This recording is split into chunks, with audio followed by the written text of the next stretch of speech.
pois eu sei que vivo está. Quem crê, adora. Aleluia! Pra sempre.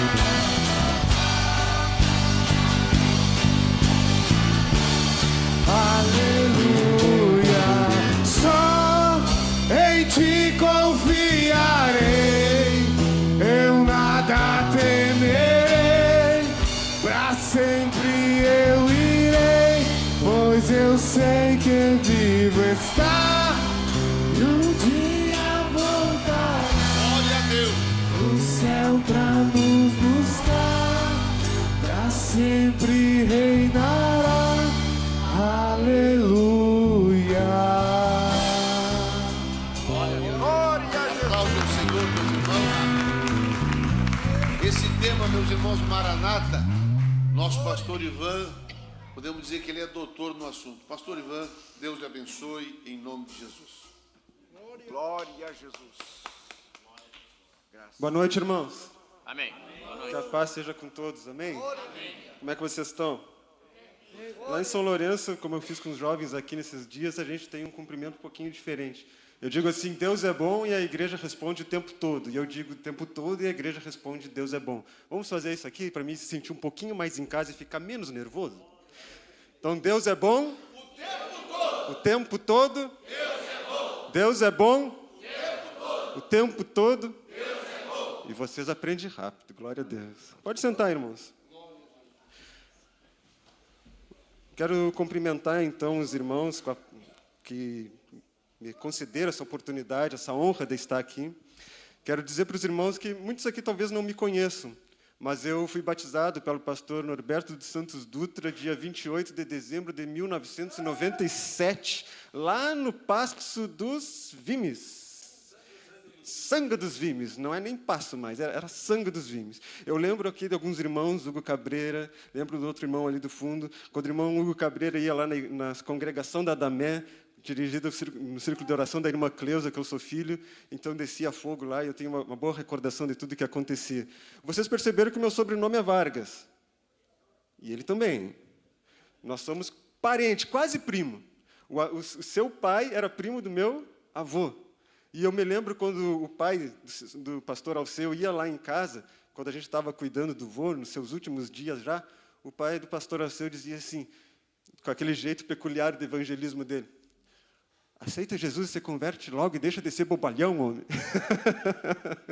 Então ele era bem direto, bem específico. Né? Então a gente tem um carinho muito grande pelo pastor Alceu e pela sua família. E também eu quero agradecer o convite que o pastor nos deu, essa liberdade de estar aqui, o pastor dirigente, que hoje eu não pude ver ele, mas disse que está ligado, quero mandar um abraço para ele.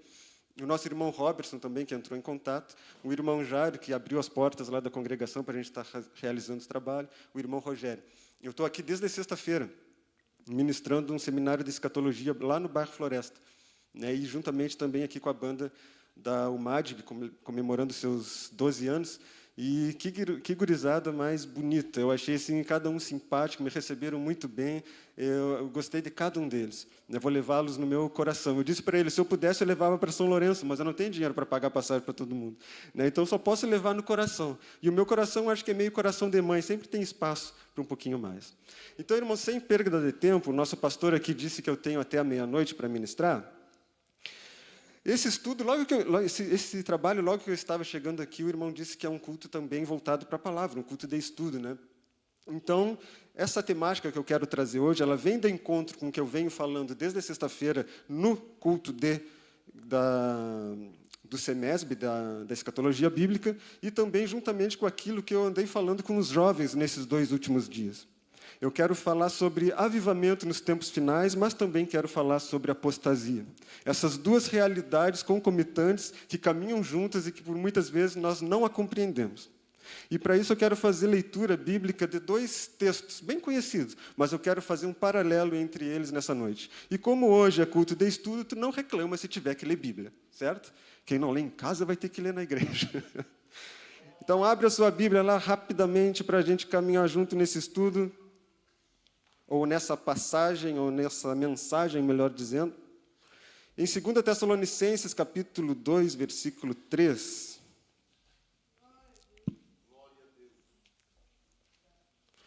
2 Tessalonicenses, capítulo 2, versículo 13 em diante. Todos acharam? Meus irmãos aqui são rápidos de Bíblia. Diz assim,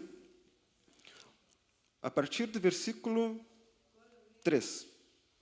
Ninguém de maneira alguma vos engane, porque não será assim até que venha a apostasia e se manifeste o homem do pecado, filho da perdição, o qual se opõe e se levanta contra tudo que se chama Deus ou que se adora, de sorte que se assentará como Deus no templo de Deus, querendo parecer Deus. Não vos lembrais dessas coisas que eu vos dizia quando ainda estava convosco, e agora vos sabeis o que detém para que o seu próprio tempo seja manifesto, porque o ministério da injustiça opera, somente agora um que resiste, até que do meio seja tirado. Então será revelado o iníquo, a quem o Senhor desfará pelo sopro da sua boca e aniquilará pelo esplendor da sua vinda. E esse cuja vinda é segundo a eficácia de Satanás, com todo poder e sinais e prodígios de mentira, e com todo engano e com toda injustiça para os que perecem, porque não receberam o amor da verdade para serem salvos. Por isso Deus lhe enviará a operação do erro para que creiam na mentira. Destacando somente algumas palavras que nós lemos aqui: injustiça, mentira, engano, morte, erro. Isso tudo se referenciando, então, aos tempos que nós estamos vivendo, tempos de apostasia. Mas eu também quero ler com vocês em Atos, capítulo 2, versículo 16. Dá um pulinho para trás, algumas páginas.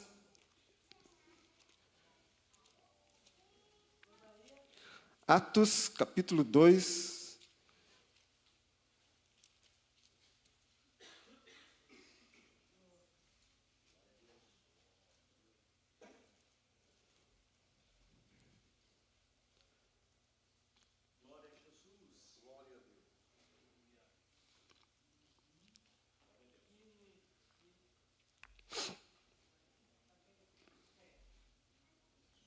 amém?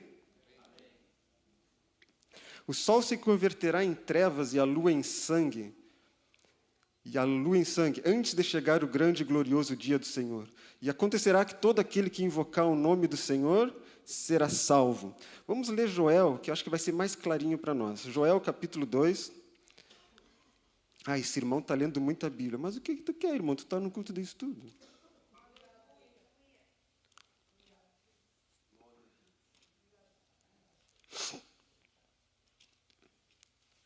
Oséias, Joel, Amós, depois de Daniel. Amém. Quando eu saí de casa, tinha Joel na minha Bíblia. Versículo 28.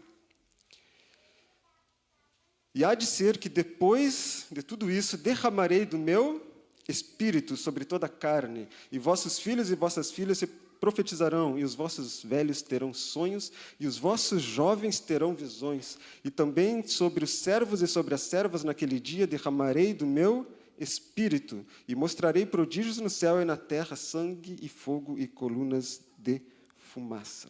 Amém, irmãos? Pai, no nome de Jesus, nos colocamos na Tua presença mais uma vez nessa noite. Te damos graças, Senhor, pela Tua palavra e desde já rogo a Tua presença, porque eu sempre digo, Senhor, ainda que o Senhor aqui esteja, sempre há lugar para o Senhor continuar vindo, porque a Tua presença é infinita e onde o Senhor está, sempre continuará chegando. Por isso eu te peço, Pai, fala conosco nessa noite, toda obra maligna, espírito contrário e adversidade repreendidas desse lugar em nome de Jesus. Que Teu Espírito Santo tenha voz e vez e fale com cada um de nós nesse lugar, que os Teus anjos acampem-se ao nosso redor e sobrevoe por meio dessa casa. Fala com a gente, nos ensina, nos corrige, exorta e principalmente nos desperta para esses últimos dias. É o que eu te peço e te agradeço, com a certeza que o Senhor tem ouvido sempre a oração desse lugar, em nome de Jesus. Amém. Irmãos, eu quis deixar aqui em paralelo 2 capítulos, 2 temas, 2 versículos que são bem conhecidos de todos nós. 2 Tessalonicenses, capítulo 2, fala da situação dos últimos dias que antecedem e procedem à manifestação do anticristo. Quando a igreja for retirada da terra e agora o iníquo, o espírito do anticristo, venha se encarnar em uma pessoa e venha dominar sobre todas as coisas. Quando nós falamos sobre tempos finais, muito se ouve sobre apostasia. E eu estava lendo a revista de estudo bíblico desse trimestre, e já de cara, o próprio título dela é Uma Igreja Resistindo o Mal. A primeira lição descreve o princípio de Apocalipse 17, que é a prostituta Babilônia. Quantos leram isso? Amém? Então, quando nós falamos em tempos finais, nós sabemos que os últimos dias serão tempos difíceis. Aqui, como eu acabei de ler com os irmãos de 2 Tessalonicenses, capítulo 2, nós vimos algumas palavras que descrevem a situação daquele tempo. Iniquidade, mentira, engano, falsidade, falsos milagres, operação do erro. Tudo isso descrevendo a apostasia dos tempos finais. Se tu for para 1 Timóteo, 2 Timóteo, tu vai ver Paulo falando ao seu discípulo a situação dos últimos dias. Porque nos últimos dias se levantarão homens que não terão o temor de Deus, e como tendo comichões nos ouvidos, amontoarão para si falsos profetas que vão falar aquilo, não que Deus quer falar, mas aquilo que eles querem ouvir. Então nós vemos uma sociedade corrompida, uma igreja comprometida, e mais do que isso, um governo agora totalmente apóstata e voltado contra Deus. Esse é o sinal do final dos tempos que nós chamamos de apostasia, abandono da verdade, abraçando o erro e a mentira em todas as escalas da sociedade, tanto na família, quanto nas faculdades, quanto no governo, quanto na rua. Sempre tu vai ver a perversão da verdade, as pessoas invertendo, o que era errado agora é certo, o que é certo agora é errado. E isso é só tu ligar a televisão e tu já vê que isso é verdade. Então todos nós dizemos, meu Deus, me tira dessa terra, eu quero ser arrebatado logo, porque eu não quero ver onde isso vai levar. A Bíblia fala que vai ter apostasia, que vai ter engano, que vai ter tudo isso. Eu não quero estar aqui, Senhor, meu Deus, me tira daqui. Muitos têm essa tendência de pensar assim, mas a Bíblia fala também que nos últimos tempos haverá avivamento. Não é só mentira, não é só erro, não é só engano, não é só apostasia, porque nos últimos dias derramarei do meu Espírito sobre quem? Sobre toda carne, homem, mulher, criança, adulto, os jovens terão, os velhos terão sonhos, os jovens terão visão. Ou seja, ainda que o mundo esteja entenebrecido, haverá um raio de luz sobre um remanescente. Eis que as trevas cobrem a terra e a escuridão os povos, mas sobre ti virá surgindo a luz do Senhor, raiando sobre ti, e os reis da terra vão seguir essa luz, porque vós sois sal da terra e luz do mundo. Então, se eu posso olhar para duas realidades que a Bíblia me promete nos tempos finais: apostasia ou avivamento. Com qual deles eu quero me comprometer? Com qual deles eu quero me envolver? Qual deles vai nortear o meu caminho? Nós não podemos nos dar o luxo de viver em reação ao medo que o diabo nos provoca, mas nós devemos ter o luxo de agir conforme a promessa que nos diz que nós vamos ir mais longe e conquistar coisas maiores nos tempos finais. Então, para onde tu está olhando? Para a apostasia que já está aqui diante dos nossos olhos, ou para o avivamento que vai se desenvolver dentro de um remanescente fiel? Mentira, engano, injustiça, iniquidade estão aí, mas a Bíblia fala também que haverá um avivamento. E qual é o sinal disso? Derramarei do meu Espírito sobre toda a carne.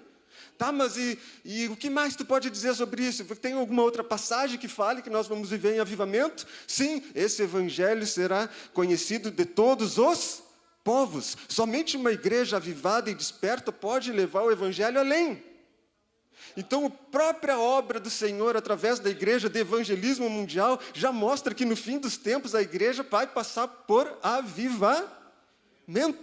A Bíblia também fala que o reino dos céus é semelhante ao fermento, que um pouquinho dele só, colocado na massa, contamina toda a massa. Tem gente que diz, isso é um sinal da apostasia na igreja, mas aqui não está falando de igreja, está falando de reino de Deus. Então, um princípio do reino embutido na sociedade, que a recebe, ele tende a se expandir.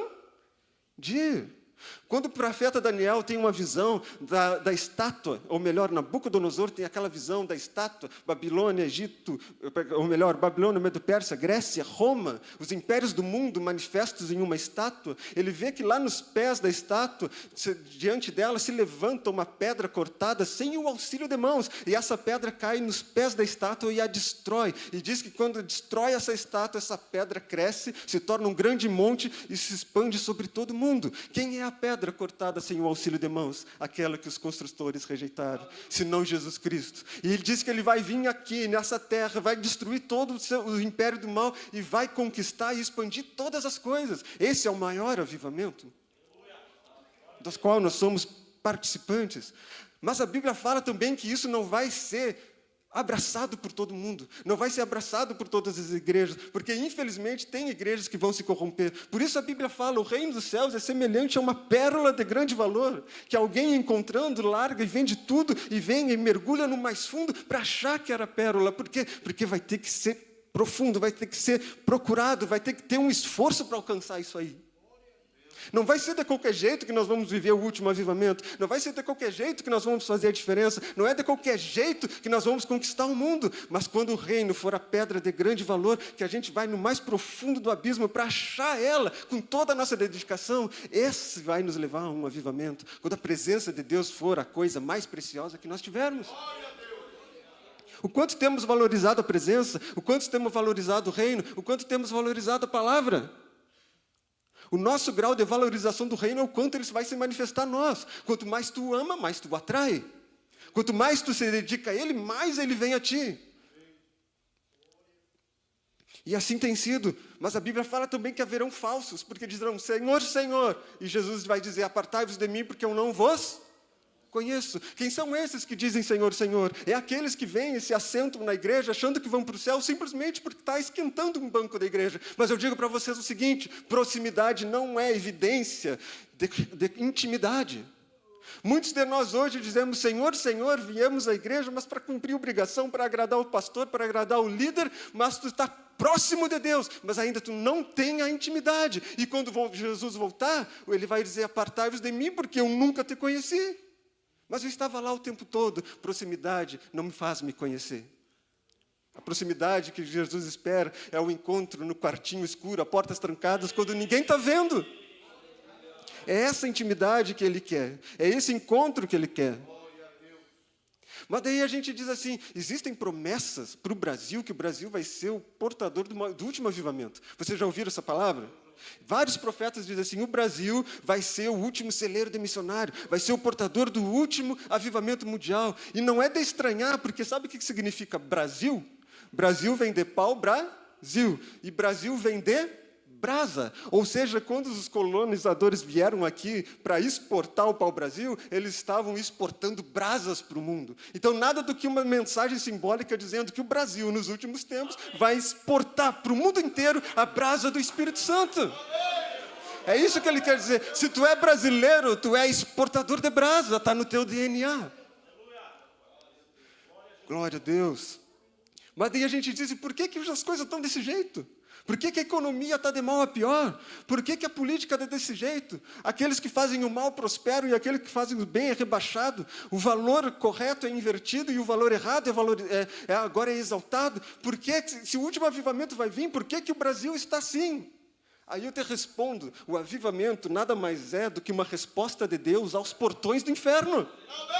O avivamento só vai vir se tudo estiver mal, porque é a resposta de Deus a uma sociedade corrompida. Todo o avivamento que houve nas Escrituras foi precedido de apostasia, foi precedido de guerra, foi precedido de crise econômica, de crise social. Olha o que Deus fez através da nação judaica durante o período dos reis. Sempre se levantava um diante da corrupção e dizia assim, eu não aceito, eu vou fazer diferente. E a partir daí surge aquele remanescente que aviva uma geração. Então a gente estava muito acomodado. Se tudo vai bem, o crente não se importa. Mas agora quando a economia começa a apertar, quando a política começa a nos perseguir, quando a sociedade começa a ser pervertida com seus valores, a gente começa a se sentir acuado. A tua reação vai ser dizer, Senhor, me tira daqui porque eu não aguento. Senhor, meu Deus, quanto tempo falta? Ou tu vai olhar para Deus e vai dizer, quanto tempo eu ainda tenho para fazer a diferença? Quanto tempo ainda temos até que Jesus venha para que a gente possa levar mais gente ainda lá para cima? Ou a gente quer ir sozinho? Não é o quanto tempo nos resta, mas é quanto tempo eu tenho para ser diferente na minha casa, na minha igreja, na minha sociedade, na minha família e refletir a glória dele em mim e na sociedade. Então, em tempos de crise, crises naturais, o próprio Joel, quando profetizou, a sua nação estava sendo atacada por gafanhotos. A gente não dá bola muito para gafanhoto, mas naquele tempo o gafanhoto destruiu todas as plantações. Imagina o desespero numa sociedade agrícola, que dependia totalmente daquilo. E agora, diante dessa corrupção, dessa perspectiva de mal a pior, Deus diz, derramarei do meu Espírito. Então não reclame, irmãos, proclame. Pare de reclamar e comece a proclamar. Pare de reclamar contra o presidente, pare de reclamar contra os pastores e líderes, pare de reclamar contra a sociedade e comece a proclamar a verdade do Evangelho, porque é isso que vai trazer o avivamento, é isso que vai trazer o despertamento que a gente está esperando. Só que hoje a gente, olhando para tudo isso, em vez de nós reagirmos, muitos de nós ficamos estagnados. O que é estagnado? Parado com medo. Em vez disso nos motivar a ir além, nós ficamos retraídos, dizendo, não, eu vou ficar no meu cantinho, olhando de bastidor, e eu só quero ir para o céu junto com a minha família quando Jesus voltar. Irmão, isso é omissão, isso é estagnação. Quanto o mundo mais precisa da igreja, a gente vai se omitir. Quanto o mundo mais precisa de nós, nós queremos escapar. Nós não somos sal, não somos luz. A Bíblia fala, se o sal perdeu o seu sabor, para nada mais presta, a não ser para ser pisoteado pelos gentios. Por isso que muitas igrejas hoje são envergonhadas e pisoteadas na sociedade, porque viraram sal insípido, que não presta para nada, a não ser para ser escandalizado, zombado e pisoteado. Mas agora, como eu quero sair da questão social e quero começar a trazer essa mensagem para cada um de nós hoje. Eu quero trazer isso para mais pertinho da gente, para que a gente possa ter uma atitude prática em relação a tudo isso.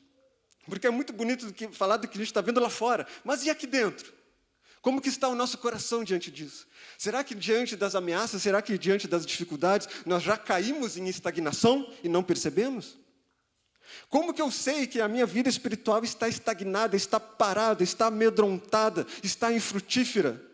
Primeiro ponto, as nossas orações são sempre as mesmas. Se eu estagnei na vida espiritual com medo da apostasia e não me envolvendo no avivamento, as minhas orações agora, nem elas evoluem, são sempre as mesmas. Passa ano e vem ano, as tuas lutas são sempre as mesmas. Passa ano e vem ano, tu ainda continua reclamando as mesmas coisas. Passa ano e vem ano, tu continua pedindo as mesmas coisas e não evolui espiritualmente. Está sempre derrapando e patinando pela estagnação, do medo das coisas que estão por vir. Nem mesmo as nossas guerras mudam. Já parou para pensar quanto tempo tu está lutando com o mesmo problema há anos? E não vai para frente. Estagnou ali. Se vier guerra, que venham guerras novas. Que venham coisas novas para a gente enfrentar, para a gente crescer, para a gente amadurecer, para a gente se desenvolver como cristão. Pior de tudo, nossos sonhos morrem. Quando nós estamos estagnados e com medo, o nosso sonho agora acaba morrendo. E eu dizia para os jovens aqui, sabe o que define se eu sou uma pessoa velha ou uma pessoa nova? Não é a minha idade, não é a minha aparência, mas é a relação que temos de sonhos e lembranças. Quando as minhas lembranças são maiores que os meus sonhos, eu estou velho, não importa a idade, porque eu só estou olhando para trás. Mas agora, quando a minha expectativa do que virá, os meus sonhos são maiores do que as minhas lembranças, aí eu sou jovem, não importa que se eu tenha 70 ou 80 anos, porque eu ainda estou almejando coisas futuras. Eu ainda penso, eu ainda sonho, eu ainda quero ir, eu ainda tenho espírito jovem, não importa qual a idade. Agora, se tu só fica olhando para trás e as tuas recordações são maiores que os teus sonhos, não importa se tu tem 25 anos, tu está velho espiritualmente. E isso é uma pessoa estagnada, com medo, diante da apostasia, sendo que tem um avivamento aí, para a gente levantar, para a gente seguir, para a gente levar adiante. E diante de tudo isso, tu para de olhar para Deus e começa a olhar para a terra e para as circunstâncias. Tu começa a olhar para o lado, roer a unha e ficar com medo. Essa estagnação te faz curvar a cabeça e olhar para baixo. Mas a Bíblia diz assim, buscai as coisas do alto, onde Cristo habita, onde está sentado à destra de Deus, porque vocês morreram e ressuscitaram juntamente com Ele e agora habitam em regiões celestiais, ou seja, os teus olhos não devem estar na terra, mas devem estar no alto. Mas se eu estou agora amedrontado, eu só ando de cabisbaixo, enquanto que Deus diz assim, oh, olha para cá, eu estou aqui em cima, rapaz, as tuas bênçãos estão aqui em cima, é aqui que os teus olhos devem estar, e não nas dificuldades, nas circunstâncias, na política, na sociedade. Teus olhos devem estar em mim. E o pior de tudo isso, que no final, muita gente começa a ficar magoado com os outros. Tu começa a ficar com o coração afididinho, tu começa a ficar azedo, tu começa a ficar com mimimi, porque não me dão atenção, por causa que isso é culpa daquilo, é culpa da política, é culpa da sociedade, é culpa da igreja, é culpa dos pastores, ninguém me olha, ai, coitadinho de mim. Irmãos, por favor, irmãos, nós somos um exército para causar um rebuliço na terra, não um jardim da infância para ficar chorando.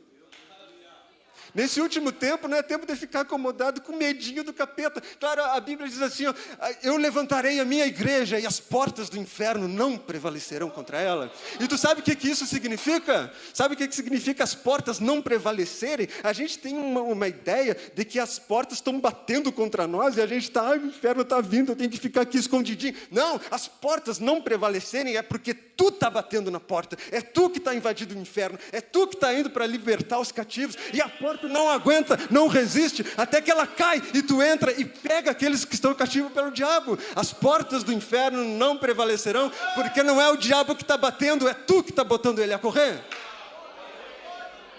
Entenda isso, pelo amor de Deus. Não perca tempo com mimimi, não perca tempo com essas coisas.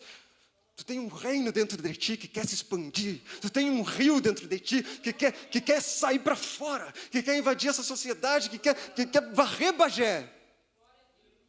E a gente fica como conta-gotas, né? E Deus diz assim, rios fluirão do seu interior. Mas agora, o que é avivamento, Iva? Como que eu sei que eu sou um cara avivado? Eu sou avivado porque eu dou uns pulos e dou glória. Eu sou avivado porque eu dou glória a Deus na frente de todo mundo. Isso demonstra um coração avivado, mas isso não é o avivamento simplesmente em si. Eu posso saber se eu sou genuinamente avivado, eu posso saber se eu tenho uma igreja genuinamente avivada, eu posso saber se eu estou participando genuinamente do último avivamento, quando esse avivamento nasce dentro de mim através da convicção de pecado. Sempre Deus vai confrontar a nossa vida com convicção de pecado antes de nos acender, antes de nos despertar, antes de fazer a gente mover. Sempre Ele nos quebra primeiro para depois levantar. Nós somos a Igreja Assembleia de Deus, nascida no movimento da Igreja Azusa. Mas sabe por que a Igreja Azusa, nos Estados Unidos, o movimento dessa rua, o movimento de avivamento, de falar em língua surgiu? Porque tinha um cara chamado Frank Bertelsmann. E esse Frank Bertelsmann, que a gente enrola a língua para falar, ele entrou em acordo, em telegrama, com um tal de Evan Roberts, que estava lá na Europa, fazendo um avivamento que marcou o mundo no país de Gales. E esse Evan Roberts, ele tinha só 26 anos de idade, mas ele orava por avivamento desde os 13. Ele orou 13 anos para que Deus viesse com um avivamento sobre o país de Gales. E ele dizia assim, Deus, me dá 100 mil almas no mínimo. Imagina um gurizão de 13 anos orando de madrugada, diz que ele tremia tanto que o irmão dele tinha que agarrar ele, os dois ficavam tremendo, por causa que a presença de Deus era tão forte. E com 26 anos, ele varre Gales com um avivamento, ou melhor, Deus através da sua vida. E esse avivamento, o ponto central, a cerne dele, era arrependimento, convicção de pecado. As pessoas se convertiam nos prostíbulos. Lá naquele país, existia um evento que nós aqui conhecemos, para nós seria como a Copa do Mundo. Naquele ano não teve Copa do Mundo em Gales, porque as pessoas não queriam estar no estádio, queriam estar na igreja se arrependendo. As pessoas que trabalham nas minas de carvão, porque ele trabalhava em minas de carvão, que só tratavam com os animais falando palavrão, pararam de falar palavrão. E os burrinhos não entendiam mais nada. Os bichinhos não entendiam mais nada, porque eles eram empurrados abaixo de palavrão. Agora as pessoas param. Nem os animais conseguiram entender. Tiveram que trocar os animais, porque agora até a linguajar deles mudou. E sabe quanto tempo durou esse avivamento? 1 ano e 8 meses, só. E até hoje nós estamos colhendo com isso. Evan Roberts se retirou de cena, porque ele não queria aparecer, e ele deixou o avivamento correr à moda de Deus. Ele dizia assim, quantos aqui acreditam que Jesus está aqui? As pessoas diziam, amém, então você não precisa de mim, tchau, vou para outra igreja. E as pessoas ficavam adorando, não precisavam dele. E esse avivamento lá foi migrado, ou seja, importado para Azusa, por esse camarada, pelo Frank. E a partir daí, então, vem o Seymour e vem o avivamento das línguas. Lá era o avivamento de arrependimento, agora aqui é avivamento de línguas, aqui é avivamento de unção. E esse avivamento exportou missionários para o mundo todo, de onde vieram os fundadores da Assembleia de Deus para cá. Então, tudo começou com uma convicção de pecado. Se eu sou convicto do meu pecado e sou convicto do perdão de Deus, aí eu tenho condição de andar em avivamento. Saber que Deus me perdoa, que Deus me ama e que é apesar de mim e não por mim. É o princípio básico.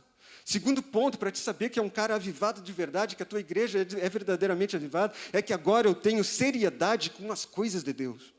O cara que é avivado pelo Espírito Santo, aquele que tem o Espírito Santo dentro de ti, ele leva a sério tudo que diz respeito a Deus. Ele não brinca de igreja, ele não brinca de crente, ele não brinca de aparência. Ele vive isso porque ele respeita isso, porque ele teme isso. E grandes homens de Deus, que muitas vezes fazem a obra por aí, não têm esse princípio. Exemplo, Eli. Vocês lembram do sacerdote Eli? Era o sacerdote da nação de Israel em Siló, no tempo dos juízes. Um homem que tinha tudo para ser o representante de Deus na terra, mas que se deixou corromper porque se acostumou e o seu coração esfriou, e os seus filhos se perderam, e ele incentivou e levou os filhos para o inferno porque não foi homem para segurar aqueles dois. E nós falamos isso aqui também nos jovens hoje, esses dias. Aí Deus teve que levantar um garotinho de 12, 13 anos, chamado Samuel, porque o velho Eli tinha se perdido, tinha esquecido, tinha esfriado, tinha apostatado, e Deus precisava de uma geração nova para ouvir a voz dele. E Deus levanta o Samuel, que unge Davi, e se torna um grande profeta, sacerdote, rei. Porque levava as coisas a sério. Ele era pequenininho, era gurizinho, tinha 12 anos, mas levava Deus a sério. E todo aquele que é avivado, ele tem uma preocupação com a glória de Deus. Ele não se preocupa com a sua própria glória, ele não se preocupa com a sua própria performance, ele não se preocupa com o que vão pensar dele. Ele se preocupa somente se a glória de Deus será manifesta. Essa é a minha preocupação, é isso que eu almejo, eu quero a glória e nada mais. Não importa o que vão falar de mim, eu quero é Deus. Tem um hino que canta assim, né? Estou nem aí para o mundo, eu quero é Deus. E mais do que isso, além disso, eu tenho apego às Escrituras. Eu amo isso aqui.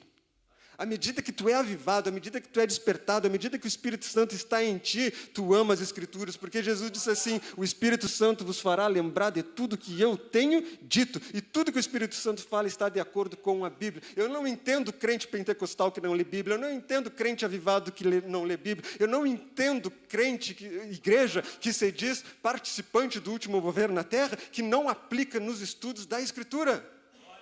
Tem igrejas que só sabem pregar cura e libertação, mas tu pergunta assim, quando é o estudo bíblico? Não tem. Que raio de avivamento é esse? Baseado em quê? Eu dou graças a Deus para a Assembleia de Deus sempre ter esse princípio do estudo.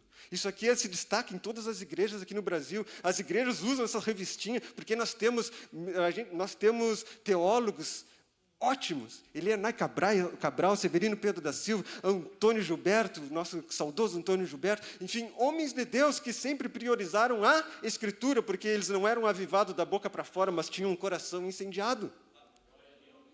Então, se a minha convicção de pecado é latente, se eu levo a seriedade às coisas espirituais, se eu me preocupo com a glória de Deus, e se eu tenho apego às Escrituras, parabéns, irmãos.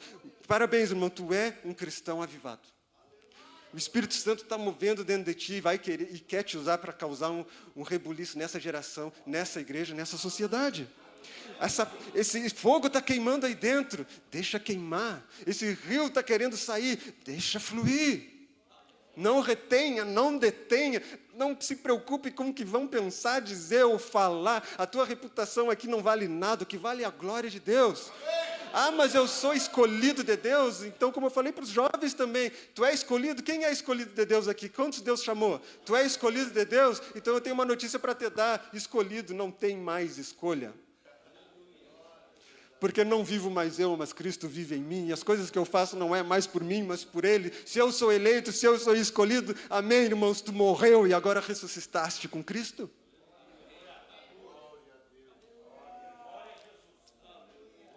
E isso não fica trancado somente dentro de mim. Quando eu sou um cristão avivado, agora sabe que o rio começa a fluir para fora e começa a haver mudança no meu comportamento. Se eu era de um jeito, agora eu sou de outro. A Bíblia fala assim, não vos embriagueis com vinho, mas enchei-vos do... Você já parou para perceber alguém bêbado, alguém sobre o efeito do álcool? Olha para ver.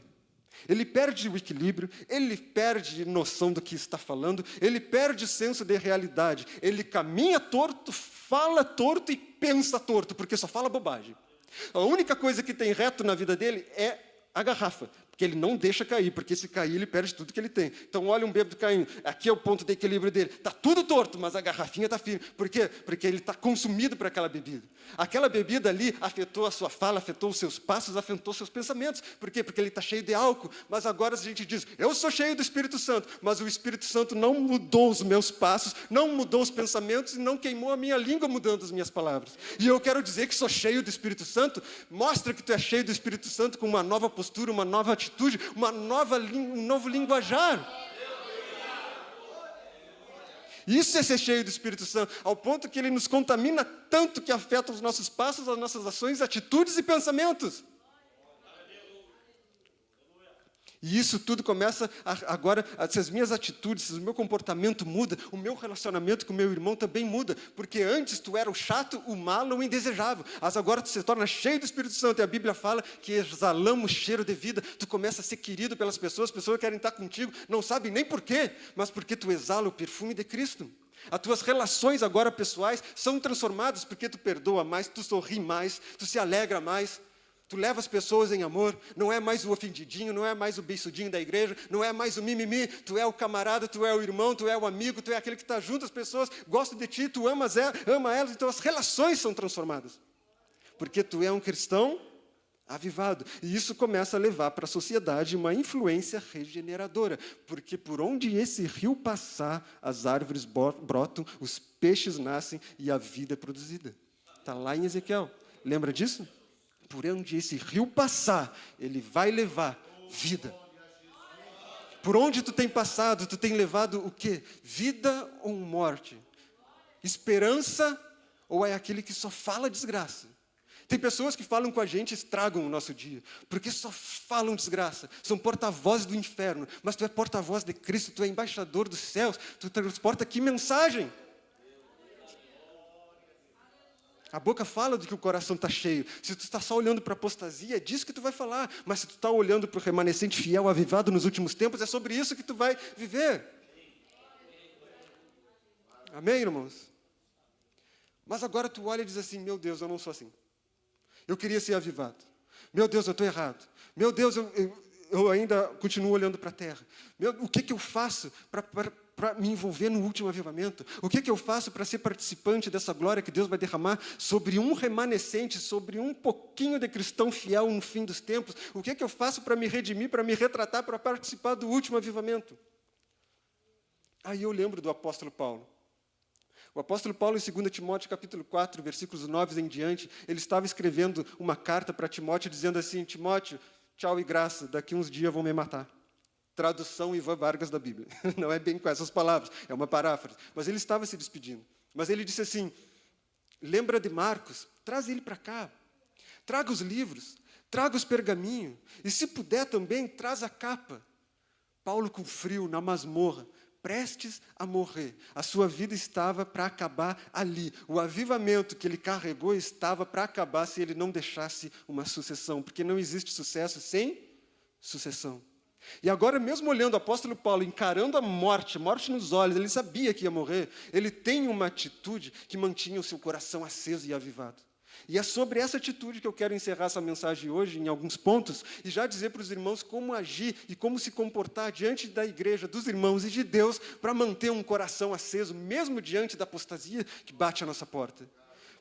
Primeiro, o apóstolo Paulo diz assim, ninguém ficou comigo, senão Lucas, fulano de tal e Beltrano. Ou seja, mesmo preso, ele ainda podia contar com seus amigos. Então, se tu está passando por dificuldade, está esfriando na fé, não fica em casa, não fica assistindo culto somente pela internet, tendo a possibilidade de estar aqui. Se tu está impossibilitado, tudo bem, assista pela internet, se tu está em outra cidade, também, mas podendo estar aqui, esteja, porque com ferro se afia o ferro, e um irmão afia o outro. É nisso que se dá o verdadeiro avivamento. Então, olha para o mala que está do teu lado e veja ele como alguém que vai te fazer uma pessoa melhor, porque uma pessoa vai afiar a outra. Não olha para o lado, pelo amor de Deus. Então, agora, o que acontece? A gente tem que se unir com amigos verdadeiros, com pastor parceiro, com líder que a gente pode contar. Saiba selecionar as tuas amizades. Não era todos que Paulo podia contar, mas ele tinha um trio parada dura que estava sempre com ele. E mesmo sabendo que ele ia morrer, o seu coração se acendia, porque ele tinha amigos que oravam por ele, podiam contar com ele, e que levariam o seu legado adiante. Então, una-se a verdadeiros amigos. Eles estão aqui dentro. Basta tu estar atento e começar a olhar. Deus vai te mostrar com quem contar. Deus vai te mostrar com quem vai colocar do teu lado. Deus não vai te deixar sozinho, porque se Ele disse que vai te afiar com outro irmão, então Ele vai pôr um anjo do teu lado para te ajudar nessa caminhada. Talvez é tu que não tenha percebido. Segundo ponto, nunca, jamais guarde mágoa de alguém. Lembra do que eu falei? O apóstolo Paulo estava preso e ele diz assim, traz Marcos para estar comigo. Sabe quem é Marcos? Marcos era parente de Barnabé. Quem era Barnabé? É o camarada que ajudou ele na primeira viagem missionária. Quando Paulo e Barnabé saíram para fazer a primeira viagem missionária, Barnabé disse assim, eu tenho um primo aí meu, vamos levar ele na viagem para ele ir com a gente. Quando Marcos chegou na ilha de Chipre e viu o alvoroço que Paulo fez lá, deixando pessoas cegas e afrontando administradores, ele diz assim, eu fora da viagem missionária, vazei, voltou. Marcos voltou. Daí Paulo disse assim, esse tipo de homem não me serve. Daí Paulo e Barnabé brigaram, quando foram na segunda viagem missionária. Paulo queria ir com Barnabé, e Barnabé disse, eu vou na segunda, mas eu tenho que levar o Marcos. Ele disse, esse cara frouxo que não foi, não vai de novo. E Barnabé se afastou de Paulo, e aí Paulo pegou o Silas e foram fazer viagem missionária. Mas agora Paulo está morrendo, e diz assim, traz Marcos, porque ele para mim é de excelente valor. E Marcos, esse que fugiu, foi o cara que escreveu o Evangelho de Marcos. Por quê? Porque ele, aos pés de Barnabé, e junto com Pedro, se converte e se torna uma coluna da igreja. E Paulo perdoa, e ele perdoa Paulo. E nos últimos tempos, os dois são amigos. E ele dá continuidade ao que Paulo começou. Não guardou mágoa. Amadureceu. Aprendeu que o Marcos afiou ele em alguma coisa, e ele afiou o Marcos em outra. Não deixou de sonhar, não deixou de planejar o ministério. Tem crente que tem tantos anos de ministério e acha que já deu, que é aquilo ali, que Deus não tem mais nada. E eu sempre digo assim, a gente tem que manter um coração cheio de expectativa para aquilo que Deus vai fazer. Tem gente que está acomodada demais achando que já conhece tudo de Deus, mas Deus tem coisas maiores e melhores para nós, voos mais altos, profundidades mais baixas, e a gente se acomoda dizendo, não, isso é tudo. Não, mas Deus tem mais, mas tu tem que sonhar. A glória de Deus pairava num tabernáculo, Deus nunca pediu um templo, mas Davi começou a sonhar com o templo, e Deus começou a sonhar com o templo também, porque o sonho de Davi afetou o coração de Deus, e o coração de Deus afetou o sonho de Davi, e os dois começaram a trabalhar junto no mesmo sonho, e a Bíblia fala que o seu filho Nabucodonosor constrói o templo, e agora ele ora a Deus, e fogo desce do céu. Salomão, o que eu falei? Ei, mas o que o Nabucodonosor está fazendo aqui? Sai fora, Nabucodonosor, não é contigo que eu estou falando. Né? Então graças a Deus que eu tenho uma igreja atenta aqui. Irmão, se eu falar alguma coisa aqui, me corrija, pelo amor de Deus. Né? Então o nosso Salomão constrói o templo, foi Nabucodonosor que destruiu o templo. Eu tenho que me sair teologicamente, entendeu? Foi Nabucodonosor que destruiu o templo, mas quem levantou foi o Salomão. E a glória desceu ali, porque foi um sonho de um homem que atingiu o coração de Deus, e Deus começou a sonhar junto com ele. E agora, como que tu está? Está sonhando junto? Tem projeção de ministério? Ou acha que já conquistou tudo que tinha para conquistar? Irmão, continue sonhando, continue planejando, continue abraçando, continue buscando. Não se acomode. Acomodação, estagnação é um passo para a apostasia. No momento em que tu abraçar a estagnação, é um sopro para te apostatar. Fundamenta-se, acima de tudo, nas Escrituras, nas promessas. Paulo estava para morrer e ele diz assim, traz os livros, principalmente os pergaminhos. Que pergaminhos eram esses? A Bíblia. Mesmo sabendo que ia morrer, ele estava lendo a Bíblia, porque ele estava se alimentando das promessas de Deus. A gente se alimenta de tanta coisa, de noticiário, só fica olhando na televisão, só fica olhando fake news, em vez de se alimentar do que a Bíblia está dizendo. 8.000 promessas para todos nós, as promessas do final do tempo, a promessa do avivamento, a promessa do remanescente, e a gente está procurando olhar para onde? Paulo preferiu não olhar para a morte, para a espada, nem para a sua situação, que era debaixo de um sótão escuro e úmido. Ele preferiu olhar para a revelação da palavra. Ele se alimentava disso, e isso o manteve de pé, mesmo diante da morte. E para terminar, irmãos, ele disse assim, mas traz também a capa.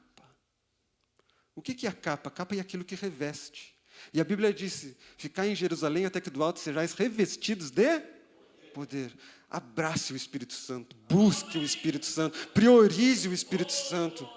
Nós somos uma igreja pentecostal, nós acreditamos no princípio do Espírito Santo, no dom de línguas, na continuidade dos dons. Se Deus curava, Ele continua curando. Se as pessoas eram batizadas, Deus continua batizando. Se Deus prometeu vir, a gente continua esperando. Então nós somos uma igreja pentecostal que priorizamos a obra de Cristo hoje realizada através do Espírito Santo na nossa vida. Então revista-se sempre do Espírito Santo, porque os dias são maus, a cela é escura, o frio nos amedronta, a morte parece que passa de perto, mas agora se eu me uno aos meus amigos, se eu tenho um coração puro e me livro da mágoa, se eu não deixo de sonhar, se eu ainda me fundamento nas palavras de Deus, e se ainda o Espírito Santo é prioridade na minha vida, eu tenho certeza que Deus vai usar a minha vida e a tua para abalar essa cidade e vir com o último avivamento que vai afrontar a apostasia que está vindo.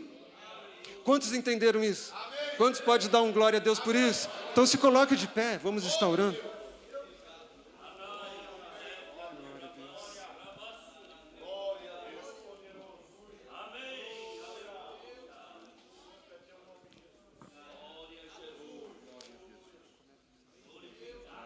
Pode convidar.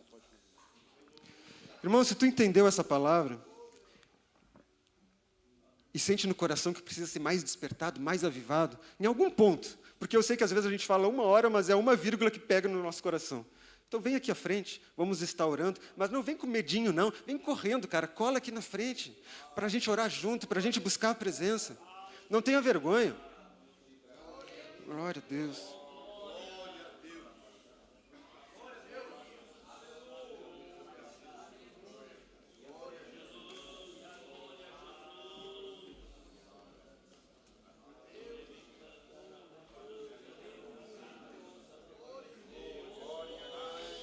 Glória a Deus, aleluia, santo é teu nome. Pode chegar pertinho, eu não mordo e estou vacinado, então pode vir pertinho. Glória a Deus, aleluia. Glória a Deus, aleluia. Santo é teu nome, Senhor. Feche os seus olhos. Eu sei que essa igreja dá lugar ao Espírito Santo, então continue abrindo o coração. Não olha para quem está aqui em cima, não. Não pensa no que tu vai fazer quando chegar em casa hoje. Não pensa no problema que tu deixou no teu trabalho sem resolver. Amanhã é um novo dia e Deus vai te inspirar e te dar graça para resolver essa questão. Olha somente para Deus, para aquilo que Ele está fazendo, para aquilo que Ele quer fazer. E comece a sonhar os seus sonhos também. E dizer, Deus, eu não quero ficar de fora. Eu quero fazer parte do último avivamento. Estou nem aí para a apostasia, porque eu sou a resposta a essa afronta do inferno. Eu sou a resposta para essa sociedade corrompida. Eu sou a resposta para esse mundo que jaz em trevas, porque o Senhor me levanta como sal da terra e luz do mundo. Glória cantarabá, suriandarabê cantarabá. Glória cantarabá, suriandarabê cantarabá, suriandarabê cantarabá. Glória a Deus, graças te dou, Senhor, pela igreja de Bagé, pela Assembleia de Deus, que mantém, Senhor, a chama do Espírito Santo acesa no seu coração. Eu começo, Senhor, a pedir a Ti nessa noite, que o Senhor avive quem está prostrado, levante quem está caído, fortaleça quem está fraco. Se tem alguém aqui desanimado, coloca alguém do ladinho dele, para pegar do seu braço, para pegar da sua mão, para ajudar a colocar de pé, para ajudar a caminhar junto, até que ele esteja em condição de caminhar com as suas próprias pernas. Eu te peço, Pai, no nome de Jesus, começa a dar sonhos, começa a dar visões, começa a dar revelação, firmeza de propósito, que as pessoas tenham foco, que as pessoas parem de olhar para si mesmo, que as pessoas olhem para Ti, para os Teus sonhos, para as Tuas promessas e para coisas que o Senhor tem para cada um deles. Que em o nome de Jesus, todo espírito de frieza espiritual, de apostasia, de iniquidade, de medo, de omissão, nós repreendemos desse lugar em o nome de Jesus, e que somente o Teu Espírito Santo possa nos incendiar nessa noite. Por isso eu te peço, Pai, venha como como um rio, venha como fogo, nos ilumina, nos aquece, nos inunda, Pai, em o nome de Jesus. Queremos caminhar nesse rio ao ponto de não dar pé,